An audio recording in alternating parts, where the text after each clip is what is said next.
Hello students, welcome to my channel hi tech art Dwivedi sir. आप लोगों को पता है कि आपका जो साइंस का पेपर है वो 4 अप्रैल को होना है और हिंदी का पेपर हो चुका है। कई लोगों का संस्कृत और ड्राइंग और कंप्यूटर का भी पेपर हो चुका है। तो साइंस के पेपर के लिए हमने कुछ इंपॉर्टेंट क्वेश्चंस तैयार किए हैं। फिजिक्स का पोर्शन तो बच्चों को तैयार हो जाता है, लेकिन केमिस्ट्री और बायोलॉजी में कहीं ना कहीं डाउट रहता है, इसलिए हमने मोस्ट इम्पॉर्टेंट क्वेश्चन तैयार किए हैं। इनसे बाहर आपका क्वेश्चंस पेपर नहीं जाएगा। फिजिक्स आप लोग तैयार कर लेंगे, केमिस्ट्री और बायोलॉजी का हम प्रोवाइड करा दे रहे हैं। अगर आपको दिक्कत हो फिजिक्स में भी तो फिजिक्स का भी तैयार करा के कल अपलोड कर दिया जाएगा। और हिंदी का सोल्यूशन पेपर हमने तैयार कर दिया है, उसको आप डिस्क्रिप्शन में देख लेंगे। तो पहला क्वेश्चन देखते हैं कि साइंस में रासायनिक अभिक्रिया किसे कहते हैं, विस्तार से समझाइए। तो रासायनिक अभिक्रिया में आप क्या लिखेंगे, बिल्कुल इजी लैंग्वेज में, हाई स्कूल लेवल में ज़्यादा नहीं लिखा जाता। मान लीजिए कोई अभिकारक या उत्पाद है कि अभिकारक और उत्पाद आपस में क्रिया करता है तो वह रासायनिक समीकरण कहलाता है। रासायनिक समीकरण की परिभाषा भी हो गई, और इसी प्रक्रिया को आप रासायनिक अभिक्रिया भी कह देते हैं। रासायनिक अभिक्रिया में प्रकार आ जाते हैं विस्तार समझाने में। तो पहला प्रकार आपका संयोजन अभिक्रिया, दूसरा वियोजन, तीसरा विस्थापन, द्विविस्थापन, अपचयन, अवक्षेपण। इस प्रकार से आप लोग अभिक्रिया तैयार करेंगे। आपका नेक्स्ट क्वेश्चन, लवण क्या है, प्रकारों का वर्णन कीजिए। तो लवण में क्या आएगा कि मान लीजिए कोई भी लवण है, तो लवण की परिभाषा में आप क्या लिखेंगे कि अम्ल या अम्ल हो या क्षार, कि अम्ल तथा क्षार आपस में क्रिया करके पानी के अतिरिक्त जो पदार्थ बनाते हैं उसे हम लवण कहते हैं। जैसे HCl की क्रिया NaOH से कराएंगे तो आपका NaCl भी बनेगा और H2O भी बनेगा। उसके प्रकारों में आ जाए तो प्रकारों में क्या है कि लवण भी 6 प्रकार के होते हैं। पहला सामान्य लवण, दूसरा अम्लीय, तीसरा क्षारकीय लवण, चौथा द्विक लवण, पांचवा मिश्रित लवण, छठवां संकर लवण, उसी को जटिल लवण भी कहते हैं। अब आप आ जाए नेक्स्ट क्वेश्चन में। नेक्स्ट क्वेश्चन आपका आगे जैसे मान लीजिए टिप्पणी करने के लिए आ जाए कि टिप्पणी कीजिए, 2-2 नंबर में आ जाता है, या 7 नंबर में तीनों टिप्पणी आ सकती हैं। बेकिंग सोडा क्या है, तो बेकिंग सोडा को ही मेकिंग सोडा कहते हैं। इसका अणुसूत्र NaHCO3 होता है और इसका पूरा नाम हाइड्रोजन कार्बोनेट कहते हैं। अब धावन सोडा में क्या आ जाएगा, धावन सोडा मतलब कपड़े धोने वाला सोडा। धावन सोडा का अणुसूत्र क्या होता है Na2CO3 इंटू 10H2O पूरा, और इसका रासायनिक सूत्र सोडियम कार्बोनेट। POP किसे कहते हैं, POP वही हो जाएगा आपका प्लास्टर ऑफ पेरिस। इसका रासायनिक नाम प्लास्टर ऑफ पेरिस, मतलब इसका प्रचलित नाम हो गया। रासायनिक नाम में आपका आ जाएगा कैल्शियम सल्फेट हाफ हाइड्रेट या अर्ध हाइड्रेट। अणुसूत्र आपका हो जाएगा CaSO4 इंटू हाफ H2O। इस तरह से इसकी बनाने की विधि भी आती है, ये टिप्पणी के रूप में आ सकता है। तो बनाने की विधि में इसका इंपॉर्टेंट है, तो आप क्या लिखेंगे कि जब जिप्सम को 373 केल्विन पर गर्म करने पर यह जल के अणुओं को त्याग करके कैल्शियम सल्फेट या अर्धहाइड्रेट को ही हेमीहाइड्रेट कहते हैं, हेमीहाइड्रेट बनाता है। इसी प्रकार प्लास्टर ऑफ पेरिस, और इसका उपयोग खिलौना बनाने में, सजावट, सामान की सतह को चिकना करने में उपयोग भी आप इनके तैयार करेंगे। और भी यह टिप्पणी जैसे नौसादर पर आ जाए, फिटकरी पर आ जाए, ब्लीचिंग पाउडर पर आ जाए, तो आप लोग तैयार कर लेंगे। अब आपका नेक्स्ट क्वेश्चन आ गया सक्रियता श्रेणी में आप क्या लेंगे कि तत्वों को उनकी क्रियाशीलता के आधार पर यदि अवरोही क्रम में रखा जाए तो जो श्रेणी प्राप्त होती है उसे सक्रियता श्रेणी कहते हैं।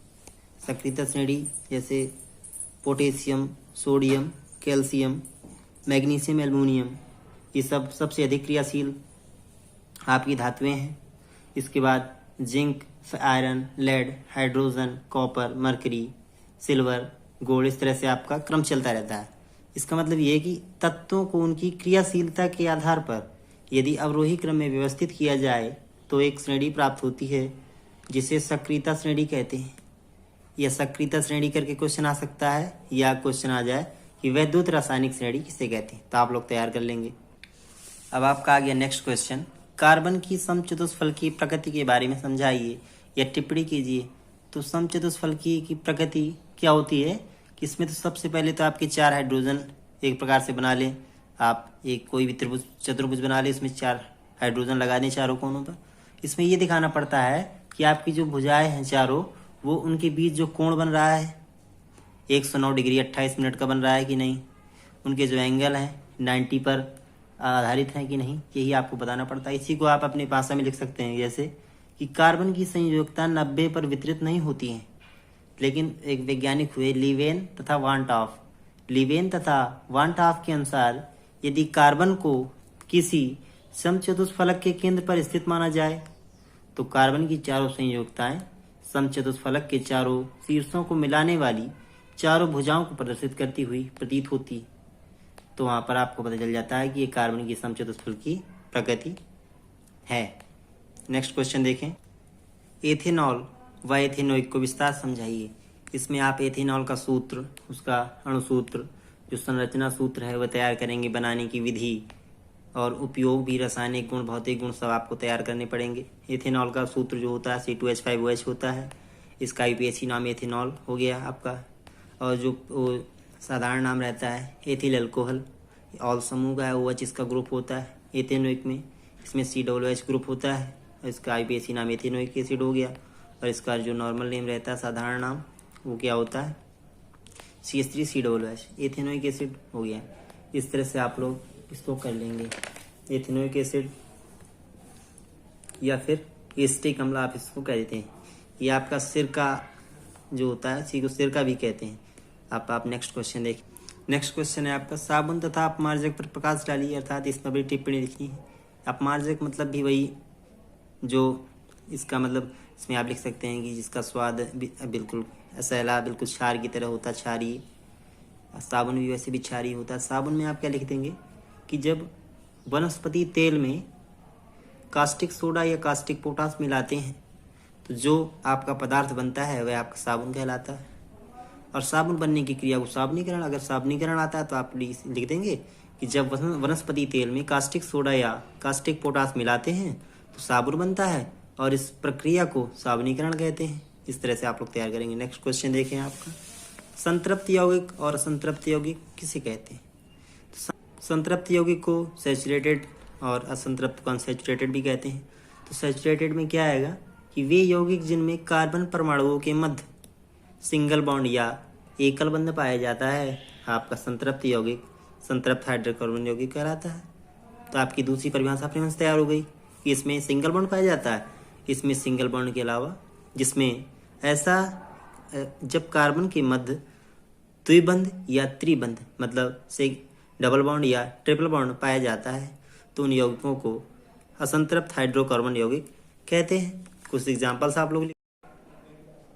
अब आपका आगे नेक्स्ट क्वेश्चन नंबर 9, मिसेल किसे कहते हैं? तो ये भी आपका एक साबुन की तरह ये भी होता है। तो मिसेल में आप टिप्पणी क्या लिखेंगे कि साबुन के कुछ ऐसे अणु जिनके दोनों ओर विभिन्न गुणधर्म होते हैं, जल में विलेय, एक सिरे को जलरागी कहते हैं, जो हाइड्रोकार्बन होता है उसको जल विरागी कहते हैं। इस तरह से आप लोग मिसेल की टिप्पणी तैयार कर लेंगे। अब आप नेक्स्ट क्वेश्चन देखिए, क्वेश्चन नंबर 10, सजीव प्राणियों पर अल्कोहल का प्रभाव। तो ये तो आपको आमतौर पर दिखता ही है कि क्या लिखेंगे आप कि जब कोई अधिक मात्रा में एथेनॉल या अल्कोहल अर्थात वाइन, शराब का प्रयोग करता है, सेवन करता है, तो केंद्रीय तंत्रिका जो तंत्र होता है, मनुष्य का केंद्रीय तंत्रिका तंत्र कमजोर हो जाता है। इसके फलस्वरूप समन्वय की कमी, मानसिक उदीनापन, भाव शून्यता मतलब अजीब प्रकार का स्वभाव हो जाता है, जिसकी केंद्रीय तंत्रिका तंत्र कमजोर हो जाती है। यद्यपि व्यक्ति राहत महसूस करता है लेकिन उसे पता नहीं चल पाता और उसकी सोचने समझने की क्षमता भी कम हो जाती है। यही अल्कोहल के प्रभाव है। अल्कोहल के उपयोग भी कि कुछ देशों में अल्कोहल पेट्रोल मिलाकर स्वच्छ ईंधन के रूप में इस्तेमाल किया जाता है। कहीं tincture, iodine, cough syrup, tonic जैसे औषधियों में भी अल्कोहल का प्रयोग किया जाता है। अब आप देखेंगे क्वेश्चन नंबर नेक्स्ट, संकलन अभिक्रिया तथा उत्प्रेरक किसे कहते हैं? तो संकलन अभिक्रिया को ही संयोजन अभिक्रिया कहते हैं।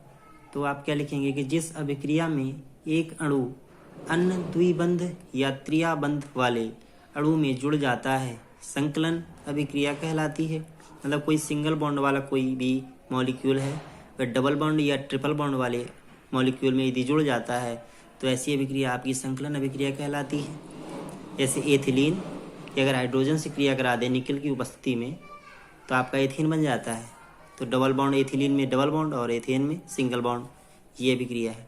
और उत्प्रेरक में तो आप क्या है कि जैसा मान लें कि ऐसा पदार्थ जिसकी उपस्थिति मात्र से ही क्रिया का वेग या तो बढ़ जाता है या घट जाता है। उत्प्रेरक में ये ऐसा पदार्थ जिसकी उपस्थिति मात्र से ही किसी क्रिया का वेग या तो बढ़ जाता है या घट जाता है, अतः यह अभिक्रिया में भाग नहीं लेता। उत्प्रेरक जैसे 2KClO3 है तो ये KCl और ऑक्सीजन में व्यक्त हो जाएगा। इसका जो उत्प्रेरक है आपका कैटालिसिस, इसको अंग्रेजी में कैटालिसिस कहते हैं, MnO2 मैग्नीशियम ऑक्साइड, ये अभिक्रिया में भाग नहीं ले रहा, केवल इसकी गति को घटा रहा है या बढ़ा रहा है, ये आपका उत्प्रेरक कहलाता है।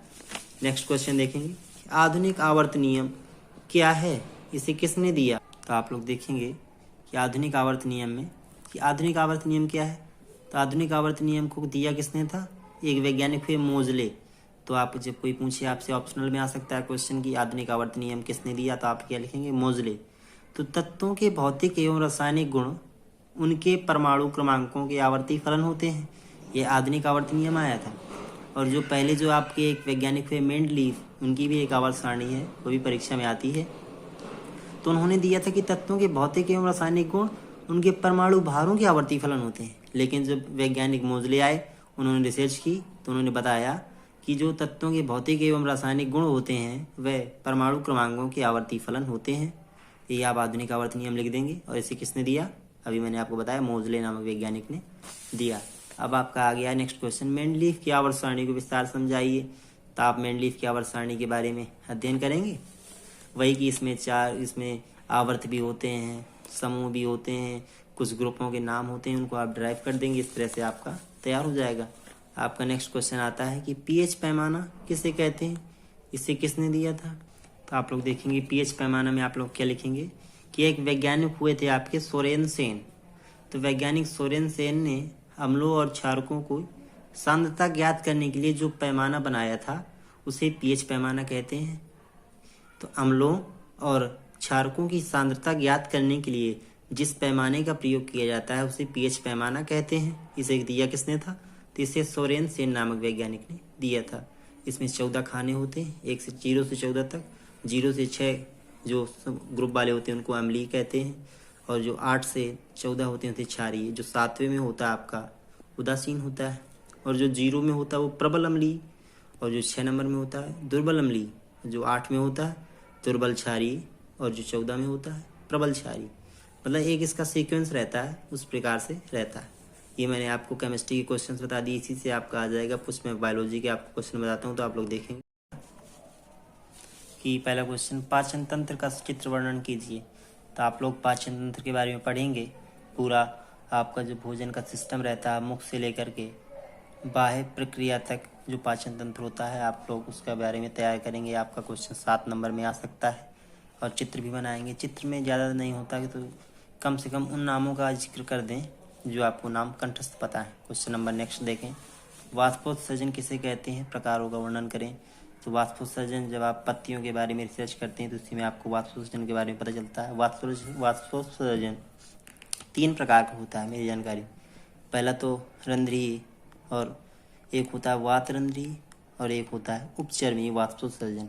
पहला रंध्रीय वाष्पोत्सर्जन, दूसरा वातरंध्रीय वाष्पोत्सर्जन, और तीसरा उपचर्मीय वाष्पोत्सर्जन। नेक्स्ट क्वेश्चन देखें, इनको आप डीपली तैयार करेंगे। वायवीय श्वसन और अवायवीय श्वसन में अंतर, आपके परीक्षा में अंतर तो बहुत ही आते हैं। इसी को ऑक्सी श्वसन और अनॉक्सी श्वसन भी कहते हैं। तो आप अंतर केवल आप 4 लिखेंगे, क्योंकि अंतर आपका केवल 4 नंबर का आता है और 4 ही अंतर आपको लिखने पड़ते हैं। क्वेश्चन नंबर नेक्स्ट, धमनी सिरा में अंतर, ये मोस्ट इंपॉर्टेंट क्वेश्चन है। धमनी सिरा में अंतर लिखिए। क्वेश्चन नंबर नेक्स्ट, रुधिर किसे कहते हैं, विस्तार समझाइए। रुधिर के बारे में आप लोग, रुधिर को हीमोग्लोबिन भी कहते हैं। रुधिर का रंग हीमोग्लोबिन के कारण लाल होता है। इसी प्रकार से आप लोग पूरा विस्तार समझाएंगे। अगर 7 नंबर का आता है तो आप थोड़ा कम से कम 2 पेज, अगर आपका 3 या 4 में आता है तो आप आधा पेज या लमसम आधा पेज में तैयार करें। मानव हृदय का नामांकित चित्र बनाइए। इनमें से आपके क्वेश्चन जरूर फंस जाएंगे कोई ना कोई। मानव हृदय का नामांकित चित्र आप लोग तैयार कर लेंगे और अच्छे से बेहतर तैयार करेंगे। अभी आपका नेक्स्ट क्वेश्चन आ गया कि मानव में श्वसन तंत्र का सचित्र वर्णन कीजिए। चित्र आपके बहुत इंपॉर्टेंट है। इन चित्रों में ही आपका कोई ना कोई आपका आ जाएगा। क्वेश्चन नंबर 23, परागकण क्या है? परागकण का वर्णन कीजिए। तो आप जब पुष्प के बारे में पढ़ेंगे तब आपको परागकण और परागकण का वर्णन पता चल जाएगा। एड्स पर संक्षिप्त टिप्पणी कीजिए। एड्स एक बीमारी है, इसको एक दिवस के रूप में भी जानते हैं।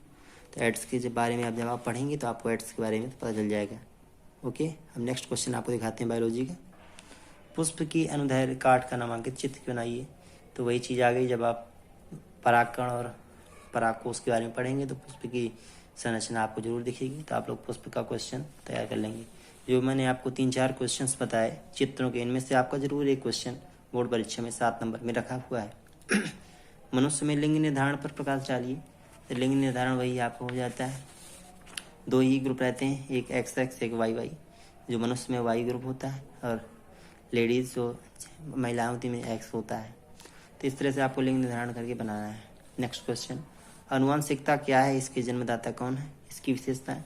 आनुवंशिकता वही है कि मतलब अपने माता पिता के लक्षण निषेचन क्रिया के बाद अब माता पिता के जो लक्षण होते हैं वो संतानों में दिखाई देते हैं। इसी को आनुवंशिकता के गुण भी कहते हैं या आनुवंशिकता कहते हैं। इसके जन्मदाता कौन है? तो इनके जन्मदाता फेमस है मेंडल। उन्होंने कुछ नियम भी दिए हैं, उसी आधार पर कोई क्वेश्चन भी आपका बन जाता है कि मेंडल के नियमों को विस्तार समझाइए। तो मेंडल के नियम में 3 नियम दिए हैं, आप तीनों नियम तैयार कर लेंगे। एक आपका पहले तो प्रभाविता का नियम बहुत इंपॉर्टेंट है, प्रभाविता का नियम बहुत आता है। एक पृथक्करण का नियम होता है और जो तीसरा होता है स्वतंत्र अपव्यवन का नियम होता है। तो आप लोग इन क्वेश्चनों को तैयार कर लेंगे और मेरा आपको सभी को बेस्ट ऑफ लक। आप लोग 4 तारीख को परीक्षा दें साइंस की, और आपके 70 में कम से कम 65 से किसी भी स्टूडेंट की कम ना आए, ये मेरी आप लोगों को शुभकामनाएं। और चैनल को सब्सक्राइब करें जिन्होंने ना किया हो, क्योंकि परीक्षाओं का दौर चल रहा है तो मोस्ट इंपॉर्टेंट चीज़ें आप लोगों को पहुंचा दी जाए। पहले मैं सोच रहा था और जल्दी बनाऊं, लेकिन मैंने सोचा जिस दिन नज़दीक आ जाएगा उस दिन ज़्यादा सही रहता है, बच्चे ज़्यादा तैयार करते हैं मोस्ट इंपॉर्टेंट क्वेश्चन। क्योंकि किसी को नहीं तैयार है तो इन्हीं क्वेश्चनों की सहायता से भी कम से कम 70 में 50, 55, 60 मार्क्स तो ले ही आएगा। Thanks to watch my video. जय हिंद।